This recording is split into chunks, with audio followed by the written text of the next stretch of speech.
Hello everyone, स्वागत है आपका होम साइंस वर्ल्ड में। आज की क्लास में हम गृह विज्ञान के कुछ महत्वपूर्ण एमसीक्यू सॉल्व करने वाले हैं जो आपकी परीक्षा की दृष्टि से महत्वपूर्ण हो सकते हैं। आइए देखते हैं।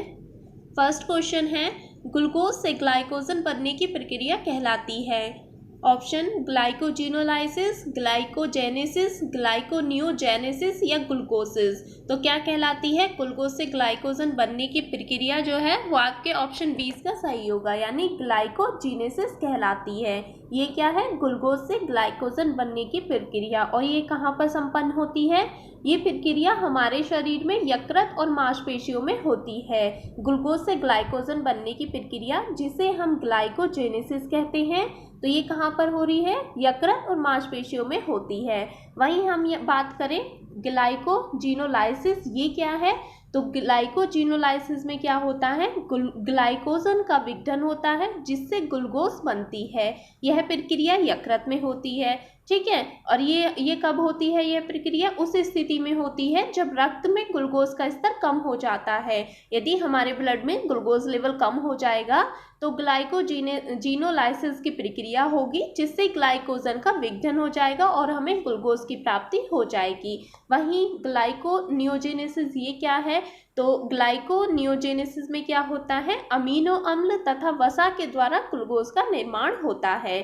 तो ये हमने देख लिया। नेक्स्ट क्वेश्चन है, पॉलीसेकेराइड से निम्न शर्करा आती हैं। पॉलीसेकेराइड के अंतर्गत कौन कौन सी शर्करा आती हैं? हम 3 पढ़ते हैं ना, पॉली, डाई, मोनो। तो उनके अंतर्गत पूछा है इसमें पॉलीसेकेराइड में कौन सी शर्करा आती है? स्टार्च, पैक्टिन, ग्लाइकोजन, उपरोक्त में से सभी। तो आपको सही को बताना है। तो यदि हम पॉलीसेकेराइड की बात करें तो इसमें स्टार्च, पैक्टिन, ग्लाइकोजन ये आती हैं। और कौन कौन सी आती हैं इनमें? सेल्यूलोज, डेक्स्ट्रिन, ये सब भी इसमें आती हैं पॉलीसेकेराइड के अंतर्गत। तो कौन सी आती है? स्टार्च हो गया आपका, ठीक है, पैक्टिन हो गया, ग्लाइकोजन हो गया, इसी के साथ साथ सेल्यूलोज, डेक्स्ट्रिन, ये सब भी आते हैं। तो इसका ऑप्शन डी सही होगा। आगे चलते हैं। थर्ड क्वेश्चन, अनावश्यक अमीनो अम्ल है। तो हम अमीनो अम्ल 2 टाइप के पढ़ते हैं, एक तो होते हैं आवश्यक, एक होते हैं अनावश्यक, यानी असेंशियल अमीनो एसिड और नॉन असेंशियल अमीनो एसिड। अब हमें यहाँ पर नॉन अमीनो अम्ल का बताना है, यानी अनावश्यक अमीनो अम्ल कौन सा है इनमें से? ऑप्शन आर्जिनिन, ल्यूसिन, एलानिन या वैलिन। तो कौन सा है अनावश्यक अमीनो अम्ल?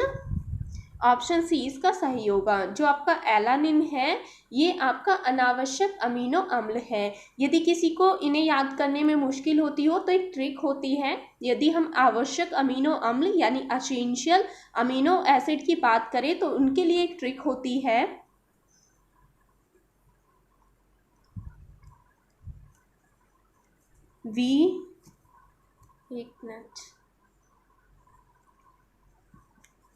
VIP हॉल में PT, ठीक है। ये आवश्यक अमीनो अम्ल होते हैं ना, एसेंशियल अमीनो एसिड, उनकी ये ट्रिक है VIP हॉल में TT।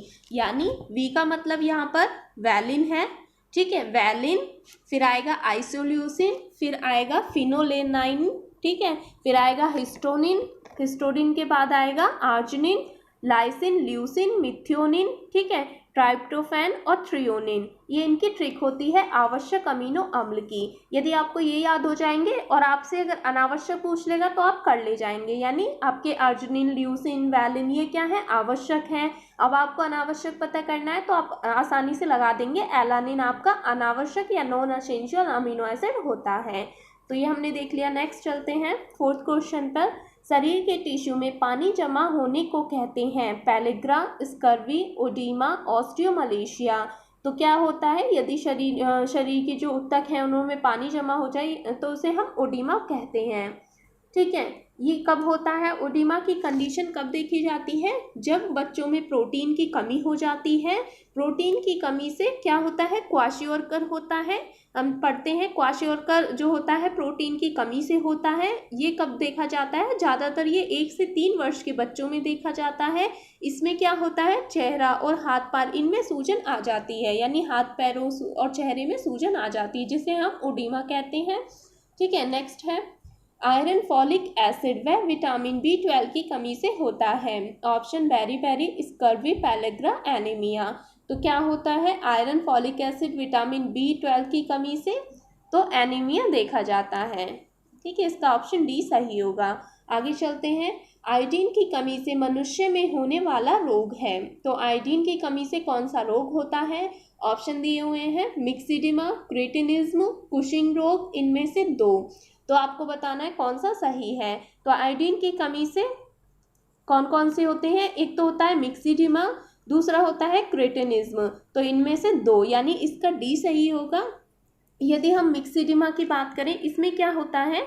थायरॉक्सिन हार्मोन की कमी हो जाती है, जिससे क्या होगा? शरीर का तापक्रम कम हो जाएगा, हृदय की गति धीमी हो जाएगी, ब्लड प्रेशर लो हो जाएगा। ये सभी इसमें सिम्टम्स देखे जाते हैं। क्रेटिनिज्म, इसमें क्या होता है? इसमें बच्चों की वृद्धि और विकास रुक जाता है, जिससे बच्चों में बौनापन देखा जाता है, मंदबुद्धि देखी जाती है, यानी उनमें मानसिक जो शारीरिक विकास है वो रुक जाता है।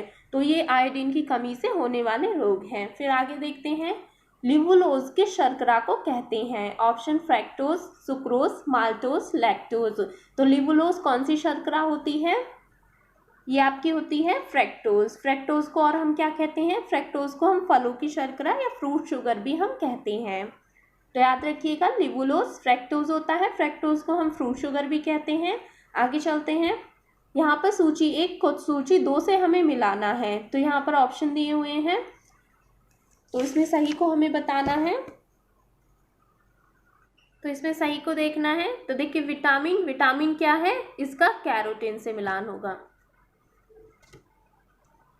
Vitamin, carotene. ठीक है, यहाँ पर आप कंफ्यूज नहीं होना कैरोटीन और कैरेटिन में। ठीक है, एंजाइम कौन सा है इसमें से? पेप्सिन आपका एंजाइम होता है। हार्मोन कौन सा है इसमें? प्रोजेस्टेरोन आपका हार्मोन होता है। प्रोटीन कौन सा है इसमें? Keratin protein. ठीक है, तो आपको कंफ्यूज नहीं होना कैरोटीन और कैरेटिन में। तो इसका सही कौन सा होगा? 1 का 2, बी का 1, 1 का 2, बी का 1। तो इसमें ऑप्शन बी आपका सही होगा। आगे चलते हैं। इनमें से कौन सा एक प्रकार का उत्तक है? आहारनाल, यकृत, रुधिर, अग्नाशय। तो कौन सा इनमें टिश्यू होता है? कौन सा टिश्यू या उत्तक इनमें से कौन सा होता है? तो रुधिर क्या है? रुधिर आपका एक उत्तक होता है। कौन सा उत्तक होता है? संयोजी उत्तक होता है। आगे चलते हैं। दूध में इसकी कमी होती है। Vitamin A, vitamin B, vitamin C, protein. तो दूध में किसकी कमी पाई जाती है? तो दूध में विटामिन सी की कमी होती है। ऑप्शन सी इसका सही होगा। नेक्स्ट है, ऑस्टियोपोरोसिस नामक बीमारी निम्न में किसकी कमी से होती है? Vitamin A, vitamin B, vitamin D, vitamin K. तो ऑस्टियोपोरोसिस नामक बीमारी किसकी कमी से होती है? विटामिन डी की कमी से होती है। ऑप्शन सी इसका सही होगा। नेक्स्ट है, गर्भवती महिला के लिए आयोडीन की दैनिक मात्रा है 95 माइक्रोग्राम, 180, 200, 100। तो कितनी होनी चाहिए गर्भवती महिला के लिए आयोडीन की दैनिक मात्रा? तो ऑप्शन बी इसका सही होगा, 180। और ये 95 सामान्य महिला के लिए। ठीक है, लैक्टेशन के लिए कितना देंगे? 200। और 100 किसके लिए? ये किशोर वर्ग के लिए है। ठीक है, यानी गर्ल्स और बॉयज़ के लिए जो 16 से 18 के हैं उनके लिए 100 माइक्रोग्राम। आगे चलते हैं। आयोडीन की कमी के विकार में निम्न शामिल हैं: गोइटर, अमृत प्रसव, ऑस्टियोपोरोसिस, मंद बुद्धि। तो आयोडीन की कमी हो जाएगी तो कौन कौन से विकार हो सकते हैं? ऑप्शन दिए हुए हैं इसमें, तो कौन सा सही होगा? तो देखिए, आयोडीन की कमी से गोइटर भी होता है। ठीक है, मृत प्रसव भी देखा जाता है, मंद बुद्धि भी देखी जाती है। तो 1, 2 और 4 इसके सही होंगे, यानी ऑप्शन 20 का सही होगा। ऑस्टियोपोरोसिस अभी हमने देखा था विटामिन डी की कमी से हो रहा था। ठीक है, ये इसका बी सही होगा ऑप्शन। आगे चलते हैं। सूची 1 को सूची 2 से सुमेलित करें। तो इसमें आपको बताना है,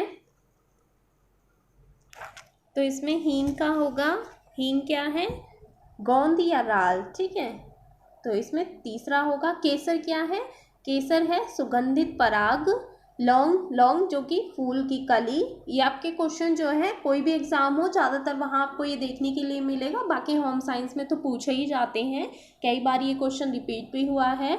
जावित्री, गूदादार नारियल छिलका, हल्दी, सुरम्बित जड़, मेथी दाना, मसूर दाल। तो ये आपका सही होगा। तो इसको हमें मिलाना है। तो ए का क्या था, 3 था, ए का गोंदराल, तो ठीक है, इसमें ऑप्शन बी आपका सही होगा।